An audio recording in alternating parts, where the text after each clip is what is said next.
Alright, so today's topic is what is understanding? समझ क्या है?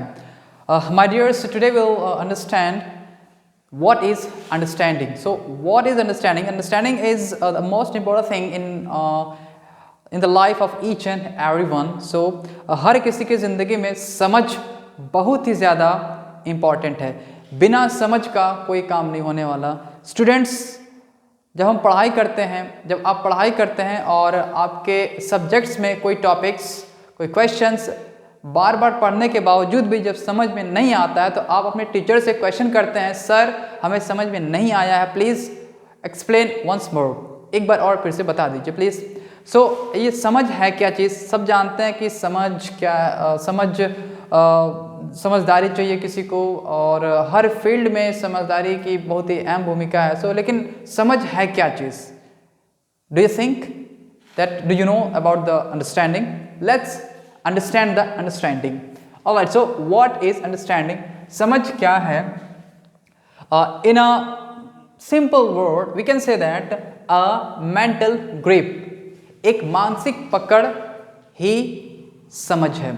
अभी मानसिक पकड़ का मतलब क्या होता है? मानसिक पकड़ मीन्स अगर टॉपिक जो आप पढ़ रहे हैं, जो आपके ब्रेन को अच्छे तरीके से ग्रेस्प करने के काबिल हो, उसे ऑब्जर्व करने में आपका ब्रेन ज़्यादा टाइम ना ले, वो ही समझ है.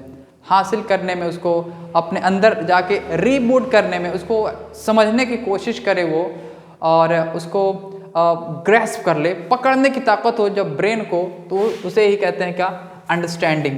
सो अंडरस्टैंडिंग जब जितना बेहतरीन हमारे ब्रेन में आती है, हमें अंडरस्टैंडिंग जितना ही अच्छा होता है, उतना ही ज़्यादा प्रॉब्लम्स सॉल्विंग स्किल अपने अंदर फील करते हैं एंड उतना ही ज़्यादा हम क्रिएटिव माइंड होते हैं.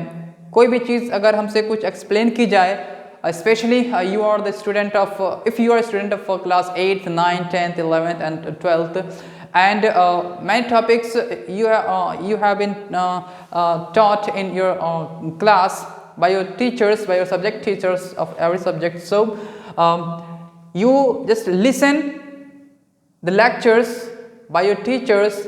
Sometimes you feel that some topics are not up to that level that you can understand.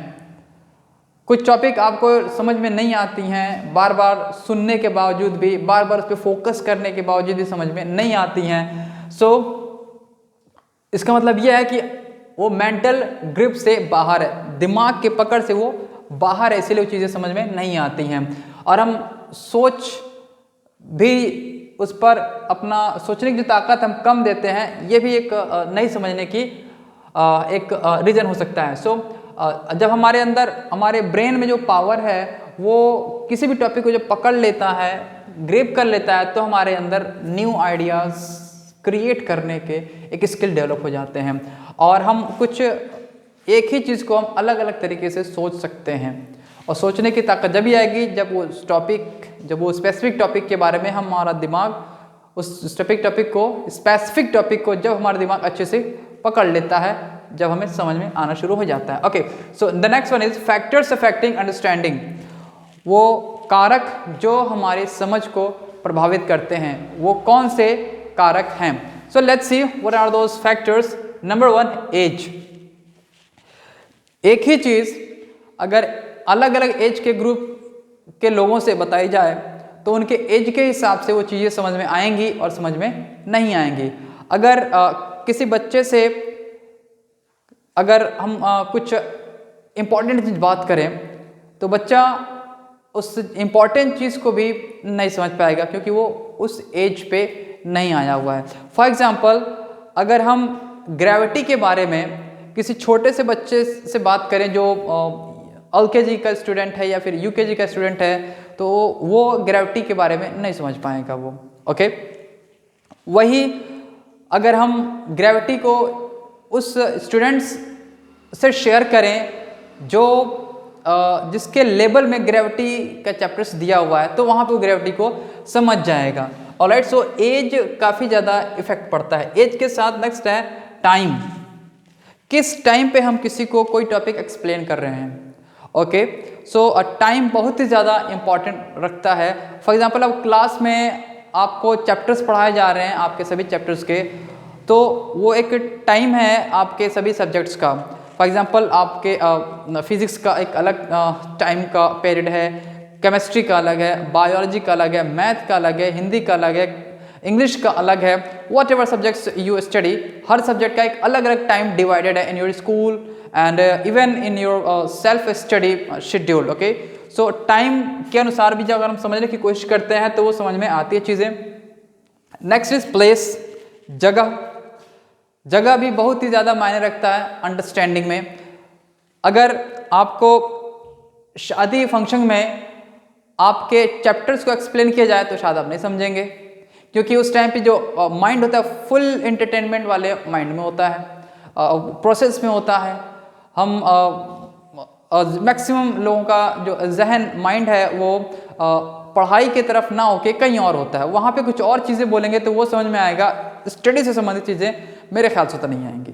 Alright, so next है आपका एटमॉस्फेयर। माहौल का होना भी बहुत ज़्यादा ज़रूरी है। बेहतरीन, बेहतरीन क्या? फॉर एग्जाम्पल हमारे गांव देहात के क्षेत्र में बच्चे मुश्किल से 10 या 12 पास करते हैं, उसके बाद से पढ़ाई छूट जाती है। वजह क्या होता है? एटमॉस्फेयर। पढ़ाई लिखाई का एटमॉस्फेयर नहीं है, मोटिवेशन का एटमॉस्फेयर नहीं है, गाइडेंस का कोई एटमॉस्फेयर नहीं है। इधर के गांव देहात के छोटे मोटे जो स्कूल्स हैं उसमें टीचर्स जाते हैं, सिर्फ अपने सब्जेक्ट्स को देखते हैं। बच्चों को ज़्यादा से ज़्यादा मोटिवेट करने की विल पावर उन टीचर्स में नहीं होती है। बच्चे विदाउट गोल पढ़ाई करते हैं, और जाहिर सी बात है जब विदाउट गोल बच्चे पढ़ेंगे तो भटक जाएंगे और पढ़ाई छोड़ देंगे। तो ये कंडीशन है कि माहौल बहुत ही शानदार होना चाहिए कोई भी चीज़ समझने के लिए। The next thing is atmosphere, परिस्थिति, हालत। अब किस हालत में है बंदा, बच्चा वो पढ़ाई कर रहा है। For example if you are studying, आप ही पढ़ रहे हैं और आपके घर की स्थिति ठीक ठाक नहीं है, तो यहाँ पर भी अगर आपसे कुछ शेयर की जाए, कुछ इन्फॉर्मेटिव बात की जाए आपके लेवल का, आपके क्लास का, आपके किसी भी सब्जेक्ट के किसी भी चैप्टर्स के अंदर किसी भी टॉपिक या सब टॉपिक्स का, ओके, और आपका माइंड बार बार आपके घर के सिचुएशन के ऊपर ही जा रहा है, तो चीज़ें आपको समझ में नहीं आएंगी। और वही सिचुएशन आपके घर के ठीक हैं, आपके सिचुएशन ठीक हैं, तो चीज़ें आपको समझ में आती हैं। नेक्स्ट है एजुकेशन। शिक्षा भी बहुत ज़्यादा महत्वपूर्ण रखता है समझ को लेकर। फॉर एग्जाम्पल अभी मैंने एक एग्जाम्पल लिया था ग्रेविटी का। अगर किसी छोटे बच्चे से हम ग्रेविटी के बारे में बात करें तो वो नहीं समझ पाएगा, वो क्योंकि उसकी उम्र उस लेवल पे नहीं है कि वो ग्रेविटी को ग्रैस्प कर सके, उसका माइंड। सिमिलरली अगर कोई अनएजुकेटेड है लेकिन उसका उम्र अच्छा खासा है, वो मेच्योर्ड इंसान है, लेकिन वो अनएजुकेटेड है, एजुकेशन उसके पास नहीं है। For example an illiterate farmer या फिर illiterate any labour, okay, labour category के लोग, उनको हम ग्रेविटी के बारे में बताएं तो शायद वो ग्रेविटी को वो नहीं समझ सकते हैं। तो एजुकेशन भी बहुत ही ज़्यादा मायने रखता है, शिक्षा बहुत ही ज़्यादा मायने रखता है समझने के लिए।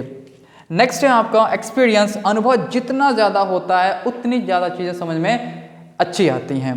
ओके, नेक्स्ट है आपका physical health condition. Physical health यानी कि आपकी तबीयत अगर ख़राब है और फिर आपको कोई चीज़ बताई जाए तो आपका माइंड डाइवर्ट होगा, आपको चिड़चिड़ापन होगा और आप चीज़ों को समझने की कोशिश नहीं करेंगे, ध्यान से आप सुनेंगे नहीं, जाहिर सी बात है वो चीज़ें समझ में नहीं आएंगी। Okay, the next one thing is mental health condition. जहनी तौर पे भी आपको फिट रहना पड़ेगा चीज़ों को समझने के लिए। If you are studying class 8, class 9, class 10th, class 11th, class 12th, so you have to be fit by health, by physical health and by mental health. And the next one is mood. आपका mood भी काफ़ी बेहतरीन fresh होना चाहिए आपके topics को समझने के लिए। Alright, the next thing is in सब का चीज़ अगर सब है लेकिन अगर आप अपने टॉपिक्स को समझने के लिए फोकस नहीं कर रहे हैं, ध्यान नहीं दे रहे हैं, तो ये सब चीज़ होने के बावजूद भी आप चीज़ों को अंडरस्टैंड समझ नहीं पाएंगे। Alright, so these are the factors that affecting the understanding, ये वो कारक हैं जो समझ को प्रभावित करते हैं। Alright, so these are just for today, see you in the next video, till then take care, goodbye, अस्सलाम वालेकुम।